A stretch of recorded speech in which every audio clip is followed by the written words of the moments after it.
Coming up on Tekzilla, is heat gonna kill your new CPU? Stream a wedding online, and what to consider before you buy your next Mobo. So boil some hot dogs and ketchup your bun, because Tekzilla starts now.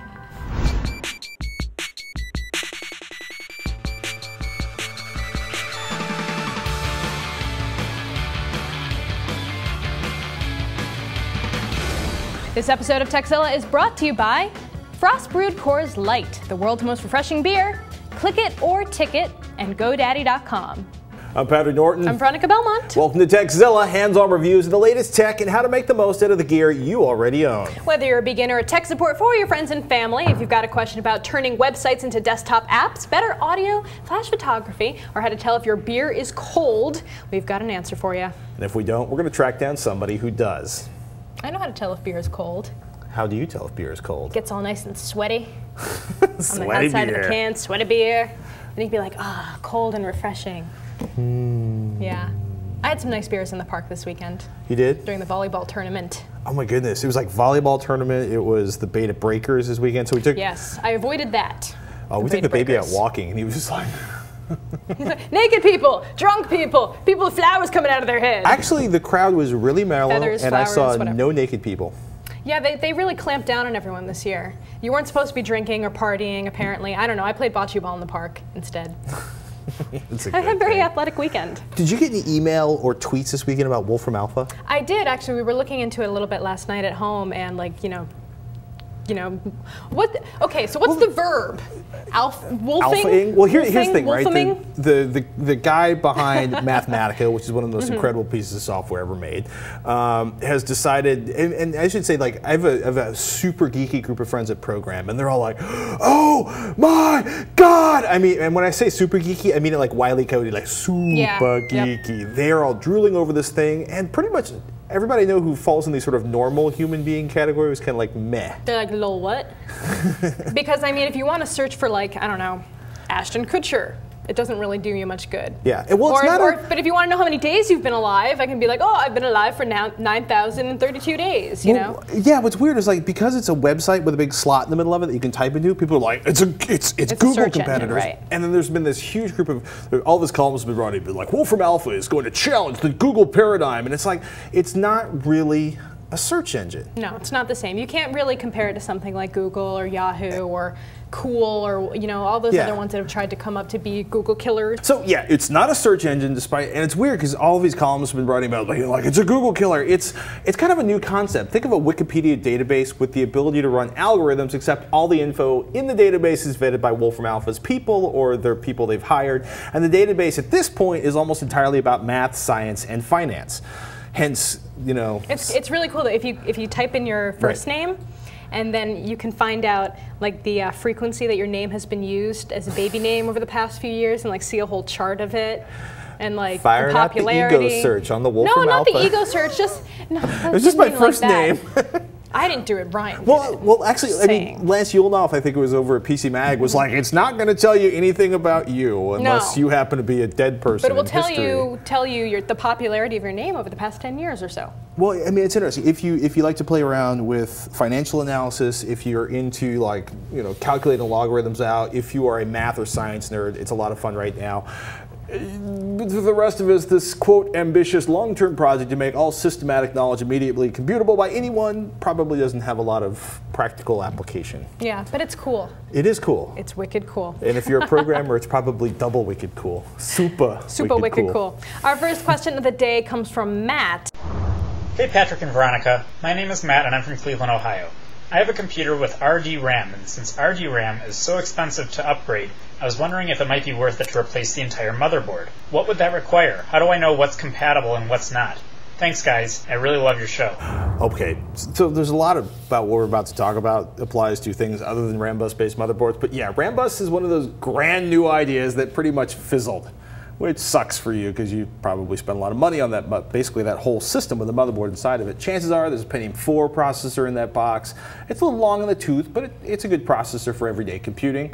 That said, a single 1 GB stick of RDRAM is going to knock you back about $200. 2 gigabytes are going to knock you back about $400. You could spend less and score a Core 2 Duo motherboard and 4 gigabytes of RAM. Yeah, Matt, we're afraid to tell you, you'll need a new GPU too, since your new Mobo will have PCI Express to go with the cheap memory and the new chipset features to go with the new CPU. You'll probably be on the edge for a new power supply. We'd upgrade if your current PSU has less than 400 watts of power. So shop around. If your monitor is long in the tooth, as we said, or if you have a case that doesn't take ATX or micro ATX motherboard, you might be better off starting with an entirely new machine. Yeah, because if you look at some of the deals out there, and it's like $400 and you get a 20-inch flat panel and a Core 2 Duo and 4 gigabytes, it just... Yeah, I mean, you're probably going to want to just move your data over to the new machine, or if you're recycling all the rest of your parts in your old machine, you're going to move your hard drive over to your new machine, and there may be some other peripherals worth recycling. It stinks when there's like a new technology that just kind of dead ends, and then you're stuck with stuff that you can't really work with anymore. If you have the cash for more memory, you're probably better off replacing your CPU, motherboard, and memory. Because it's going to be a huge boost in performance. Yeah. I'd hate to be like... So that's an upside. 2 gigabytes of RAM on the same old processor, or 4 gigabytes of RAM on a much faster processor. And even if you buy a frickin' GPU and a new power supply, you're probably still under $500 versus $400 for 2 gigabytes of RAM. But hey, your system can still do video questions, and they're totally the new black. You know, the cool kind that doesn't show all the fingerprints on it. So send us in a video question today. It's easy. Just use a video camera, make your little video question, upload that puppy to YouTube, make sure it's not longer than 15 seconds or so, and then email us the link with video question in the subject line. We'll take a look. You'll be so fabulous, and it's so easy. You should try sending us one today. Just like that. Woohoo! I try to be like really persuasive because we love the video questions, you know? Veronica will send you $1 if you send in a video question. It's not true! She'll buy you a free t-shirt and put a down payment on a Kindle, but only if you send in a video question today. What do they say? It's like raining money, raining bills. What's the phrase that the cool kids use? Come on, help me. You're a young kid, you know. You don't know these things? Send us the answer to that question in a video. Still to come, a system that won't cool down. CPU cooling questions ahead, but while we've got your attention, let's thank one of today's sponsors, Coors Light, the world's most refreshing beer. CoorsLight.com reminds weary workers to slip out of the office at 4:53 p.m. for a cold, refreshing Coors Light. The site offers helpful tools for you and your coworkers to thwart your boss and get together over cold ones. With the help of an assistant's alluring voice, the Coors Light 453 voice alert helps you send your pals a personalized reminder to hook up for a Coors Light. And should you need a justification for an early exit, the Coors Light Excuserator provides convincing excuses that can be easily shared or uploaded. And look out! A nationwide cold front has arrived in the form of the new 8, 10, 12, and 16-ounce Coors Light cold activated cans. When the mountains on the label turn from white to blue, your beer is as cold as the Rockies. At Coors Light, they've made cold beer their policy. Speaking of the cold, color-changing effects of Coors new cans, we've got a question here about CPU cooling. Help! The stock cooling supply with my AMD Phenom 2 X9 940 maintains a constant temp of 50 degrees Celsius, 122 degrees Fahrenheit. On cold days, the heatsink RPM goes down. On hot days, the RPM goes up, and it maintains the temperature of 50 degrees Celsius.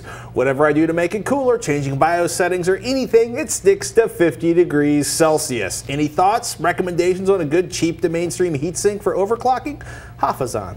You've done some interesting stuff on system, haven't you? I've done some coolant systems. Oh, I've done stupid stuff. I've done real stupid stuff on system. Before system, I used to own an actual refrigerated CPU, basically a refrigerated case for CPU cooling. We hooked a car radiator up to a water block system for overclocking on system. You got that fish tank with all the mineral water. Let us never discuss that again. That was It was messy. You guys will have to go back and watch that episode. It was something else.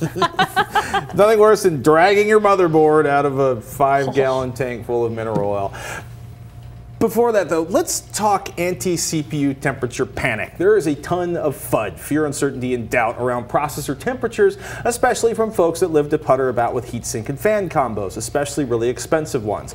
Number one, check the manufacturer for the maximum temperature guidelines. 62 degrees Celsius is the max temp for your Phenom 2. If you're below it, and you are, well, you're fine. Getting further below it might help for overclocking. Might. Generally speaking, though, don't sweat it. Second, really, don't panic. Modern processors shut down before they melt down. That used to not be the case. I have the CPU bills to prove it. Third, try some different programs for testing your CPU temperature.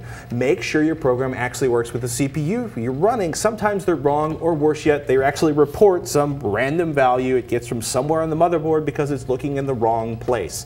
HW Monitor, personal favorite of mine, from the CPU ID folks, works with pretty much any processor that's been sold in the last couple years. And I gotta say, I'm presuming here you've turned off cool and quiet in the BIOS. It's designed to keep the temperature with minimal fan noise and stuff. It's an AMD feature by puttering about with the processor's speed and the speed of the fan. You should also pull the lid off your case and see if the temperature drops. If it does, you have airflow issues inside your case. You want cool air to come in, warm air to go out, and you want to make sure like all the fans aren't like sucking air from the outside and pushing it in. Because then the airflow, it is the suck at that point. It is the suck. Huh, get it? Airflow, suck, air. Yeah, but before you trot out onto the internets to buy a new CPU cooler, you should try remounting yours with some fresh thermal compound between it and the CPU. Absolutely. We recommend the Arctic Silver 5 around here. It's what we use, but if you want to get your super geek on, hardocp.com just did a thermal paste shootout that's worth reading for sure. I mean, it goes through a bunch of different stuff. Make sure you clean off all the old compound first, though. Isopropyl, am I pronouncing that right? It's one of those words I see all the time and never know how to say. Look for the 90% rubbing alcohol in the drugstore. There you go. It's cheap. They don't charge you like $14 a gallon because basically it's the same stuff that you know, electronics, sensitive electronics cleaning fluid at the giant electronics store is isopropyl. It's rubbing alcohol. It's 90% rubbing alcohol. Yeah, just use a tiny amount when remounting your heatsink. You want the thinnest layer between your CPU and cooler. Good info is on Arctic Silver's instruction page, by the way. You can go check that out. Any thoughts on a new CPU cooler for them? Well, it's basically, I've had a lot of luck with stock CPU coolers. Most of the time they do a fine job. When I'm spending money, I usually go with Zalman because they're pretty, or Cooler Master because they take names and kick ass and drop CPU temperatures. If you want to really get your geek on, go to madshrimps.be. They just finished a roundup of 23 AMD and Intel heatsinks. We're going to put the link to that in the show notes. It's a crazy, they have a chart that's like 7 zillion items long. You can actually, it's a cross continuum basically from how loud the fan gets and how much it cools all the way to how quiet the fan gets and how much it cools. So you can basically look for the fans that do the most cooling with the least amount of noise, or go to the extremes at the other end. Well, that should just about cover it then. It's a crazy chart. If you don't find something there, I got nothing. Yeah, and don't panic. I mean, 50 degrees isn't bad. It's not the most friendly overclocking processor you're running there. Don't get too stressed. And 50 degrees Celsius sounds like a lot. You certainly wouldn't want to be outside in it, but it's... He's not quite in the danger zone yet. No. No. Okay. A few more degrees and things will get ugly. Welcome to this week's freebie download pick. A free program that we find useful, fun, or incredibly interesting. This week, Driver Backup. If you need to back up the drivers on the PC you just bought, or just want something handy in case you need to reinstall everything on your favorite PC, Driver Backup has you covered. You can back up all your drivers, just Microsoft-supported OEM ones, or third-party drivers from devices like your printer or sound card. The portability button backs up only drivers 100% compatible with backup and restore functions, and digital signature settings back up only WICL-signed drivers. You can even manually pick which drivers you want by checking tick boxes. Got your list of drivers set? Excellent. Just select the destination for your files and away you go. If you need a simple but effective way to save the drivers already installed on your system, you should check out Driver Backup. There's still more to come, including how to stream a wedding online. Woohoo! Woohoo! But before we do that, it's time for a word from our sponsors. Click it or ticket. Seatbelts save lives, people. They're your best defense against injuries and fatalities in a car accident.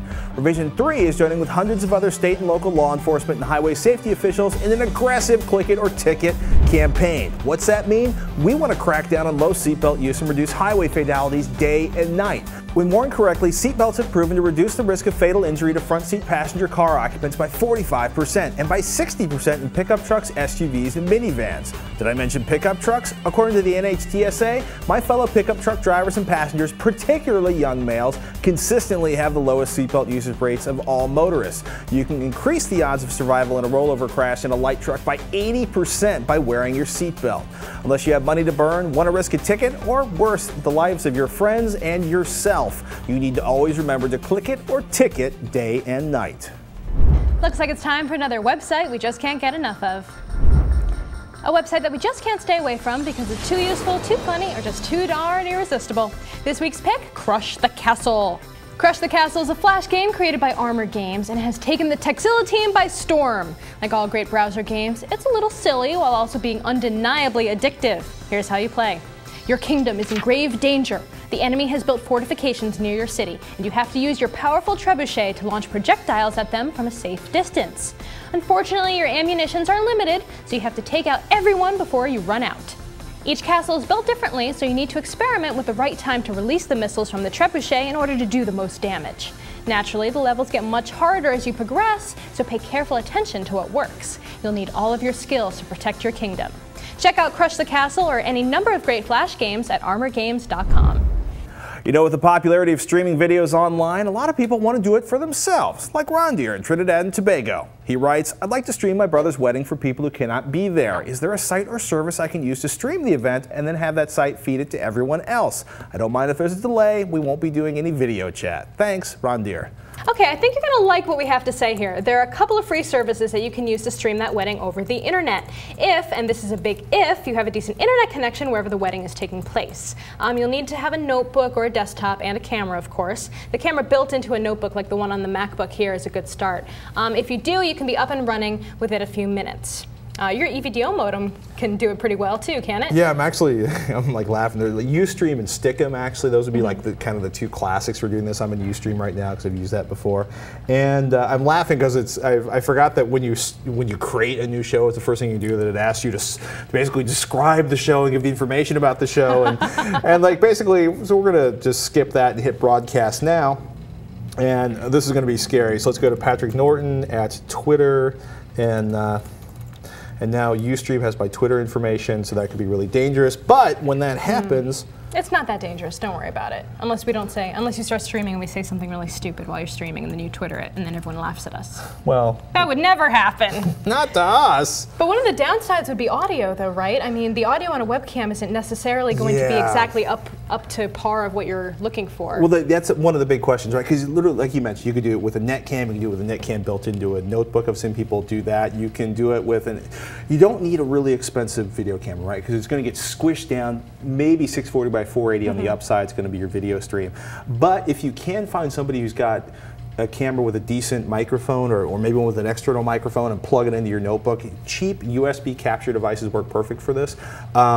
What about that little one that we showed last week that had the really great microphone with the tiny little camera that slid out? Which is about $100, right? Yeah. You know, basically any good net cam, that would actually do great with the audio, because it's a wedding, right? Because you want to hear, everybody stuttering and then you want to see Aunt the pretty Matilda. dress. I don't know what's more important, the video or the audio. Is it? Well, it's the video. Yeah, so you're basically all about the dress, and I'm all about the vows, is what you're saying. What does that say about us? I don't think we're compatible, Patrick. Well, it's okay. I don't think Ryan and Sarah are going to have a problem with that. True, true. Anyhow, yeah, those services are free. The only downside is that you want to look into maybe making a private stream. Right. I don't know how easy that is with both of those services. I've never tried it before. Because there's nothing worse than like a bunch of trolls coming into your stream and chat. I think you can turn off the chat though. Or worse I know in yet, Ustream like you can turn somebody off the chat. capturing your video and it becoming really popular on YouTube because the ring tosser. Or the bride falls and then it becomes one of those, I can't believe this happened at my wedding videos. And yeah, play it off, cat, sends you away. In any case, play it off, keyboard cat. Ustream's my personal favorite for the free ones that are out there. It's easy to use, it's easy to set up, the video quality's not too bad. If you guys have some suggestions out there, do us a favor, email us tekzilla@revision3.com because we want to hear them. He could do a private video streaming server if he really wanted to get fancy with it. I mean, you could do that. I mean, you could set up your own private streaming server and then not have to worry about people finding it accidentally. Just give the link out to people that you want to see it. But that's a lot more work. I mean, you might just want to go with one of these free ones. That's going to cost a little bit of money. And if you want to get your geek on, what would you use for that? I don't know. See, I haven't really thought about doing that before. I just thought of it just now in my head. It's your assignment for next week. Okay. Oh, build a video streaming server in your home. Fine. Well, if anyone's ever done that, feel free to email me and tell you how you did it. Coming up next, how to wrangle that mess of cords under your desk. But first, people, GoDaddy.com. If you want to make an impact online, GoDaddy.com has what you need. .com names for as little as $1.99. That's cheap. Plus, they got world-class hosting, fast and easy website builders, and quite a bit more. GoDaddy.com makes it easy to customize your own virtual dedicated server. Choose one of 3 popular plans or customize your own Linux or Windows server with all the plan options you need. You want to score a discount? Of course you do. Enter in code TEK5, that's TEK5 when you check out, and you'll save an additional $10 off any order of $40 or more. Some restrictions apply. See the site for details, and do yourself a favor, check out all the GoDaddy codes at revision3.com/GoDaddy. You'll find all the Tekzilla deals and codes, and get your piece of the internet at GoDaddy.com, and be sure to use a Tekzilla code when you do. Rin writes, I'm having a problem with wires sticking out and showing from under my desk. It doesn't look nice to see all that clutter, but I like to have everything in one place. My HD TV, home theater speaker system, PlayStation 2, PlayStation 3, Xbox 360, Nintendo Wii. Can we party at your house? Plus, he's got a laptop hooked up to an external hard drive and an external display all on his desk. Any suggestions for cable management? Ooh, that's a lot of stuff. You got a big desk. I bet it's all in a dorm room, and it's got like a wall covered with stuff. Yeah, like mounted stuff everywhere. A PS2, PS3. Xbox 360, Wii. You're a fun-loving guy, Rin. Well, there are tons of cable management systems that you can buy, but you know, whatever. It's just as easy to pick up a few local things from the hardware store, from Walgreens, that kind of stuff. It's not going to cost you as much as buying something online. Zip ties are pretty awesome for this task, since you can bundle cables together really tightly, and even color code them by category, like all your console cables together in one section, your HD TV and home theater stuff in another. I like this idea better than tape because it doesn't leave all that sticky residue on the cables afterwards. Yeah, tape's nasty. It's kind of evil. If you like to change things around, look for the Velcro section of your local hardware store. Chances are they have one. For $6, you can pick up a big roll, like 50 to 80 Velcro cable ties. You can use them over and over. So if you like to change things around a lot, it's nice because you don't have to like snip zip ties. That's true. The zip ties are kind of permanent in that way. You know, have to cut them away. You have to, I hate those. Have you ever had your, never mind. Yes. I don't know how your desk is set up, but if there's a way to, I don't know, maybe drill a hole through the top of your desk so you can slide them all back there. Usually a lot of desks have a little nugget. Yeah. Saw it out. If they don't, like find somebody with a hole saw, right? Or just cut a notch in the back.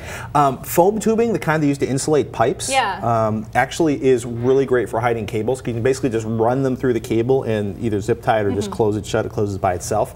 IKEA also, if you have an IKEA anywhere near you, they have great plastic cable hiders that'll cover up the cables dropping down from behind your TV. They cost like $2.50 each. Or if you can even, I don't know if this would cause any kind of interference or something. I don't think it would. But you could just like, you know, wrap them around the leg of your desk, so you know it takes up less room and it's kind of out of the way of your feet and it's all organized in one place. Yeah, it's like a nice plastic scratching board all of a sudden. I just came up with that desk leg one at the top of my head and wasn't very good. Ignore that one. Use all our other suggestions. But I'm sure you viewers out there have some pretty inventive cable management systems that you've put together yourselves, so send them in to Tekzilla@revision3.com and we want some pictures. Pictures. Because it's super fun to see how people like hack stuff together like that, whether it's some kind of thing they have taped to the wall or, you know. PVC pipe. PVC piping, that was another one I was thinking of. That would be pretty cool. People who built like behind their HDTV, their home theater area, they actually built sort of a cabinet into the wall so they can wire the cable through the wall. One thing that I always see online, inventive ways of wrapping up your headphones. Or like your in-ear buds. Like they find all different things to wrap them around that keeps them nice and secure in their bags so the wires aren't everywhere. Every time I wrap up like my headphone cables, it comes undone, usually while I'm riding a bicycle or something. So I just started like making shorter cables for my headphones. Our next email deals with chimpanzees and audiophiles and actually relates to an earlier question. Hi there, I was trying to rip the audio off of YouTube videos a while back for a school event. We played chimpanzee riding a Segway over the PA system, and you had to donate money to Relay for Life to stop it. That's brilliant. Anyways, I found something called AOA Audio Extractor. It's completely free and has a very simple interface. Keep on being awesome, Tommy K. Yeah, that's exactly the kind of thing I was trying to think of last week when I went on Alternative 2 to find an alternative to like Wiretap Studio. Right. And all those other programs that work really wonderfully, but you know, you still have to pay for them. This sounds like just that kind of thing. You still have to import the FLV file. I don't think you can do it directly from a URL, but you have all these different options, and like you said, it's really simple to use. There's many different kinds of audio files they can convert to as well. So it's not just for extracting audio out of video files, it's also a conversion tool, which is super nice. The editors over at download.com seem to really like it too, except they did report that sometimes the tail end of a few MP3s they were converting got clipped off. I hate it when that happens. So they didn't say that happened with any other kind of audio file, but MP3s, you know, maybe use something a little bit different for that. Also, the fact that you tortured people with chimpanzee on a Segway for charity is awesome. And you have one last tool for stripping audio out of video. Do I have one last tool? Chris from Branford, Connecticut wrote in to say the latest version of Audacity lets you drag and drop a video file in and then export just the audio file to the file format of your choice. Audacity can do anything. It's amazing. This is helpful for people who want to do this with a video that is not on YouTube. So it's pretty much any kind of video file. I don't know if it's any kind of video file, but a lot of different versions work. That's pretty cool. It's really cool. Because we love Audacity. Audacity rules. You're still going to need the lame encoder for the codec for MP3, but you know the deal with that. I had no idea that it did that until you wrote in and said that, Chris. Cool. But we do have one more. One more? Oh yes, we have one more. We got another letter that said, I use the free download manager FDM in Google. Just download, install, use a Dropbox, drag, drop the video from YouTube. It'll download the FLV file, then you just right-click and convert. It has several conversion options. It's the easiest solution that Jeff M has found. So that's like 3 options that I had no idea even existed.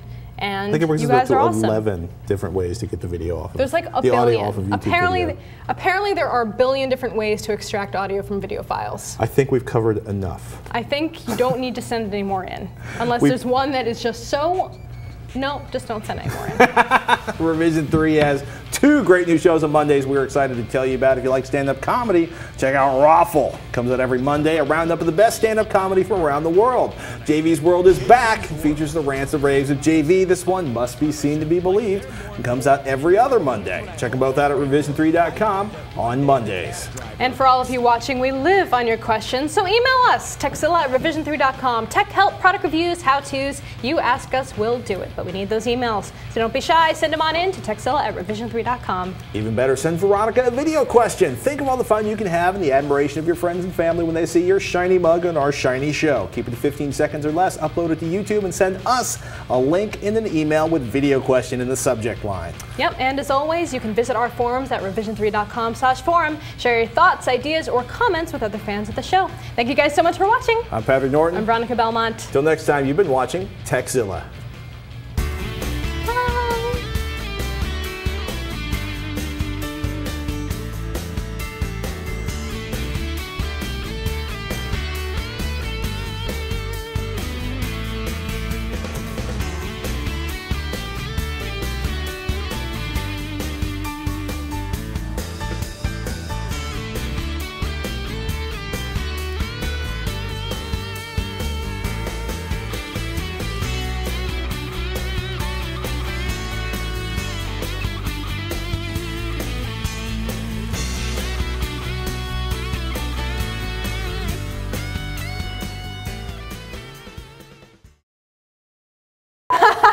He said, we are talent, we can order. No, actually, she is talent, she can order you about.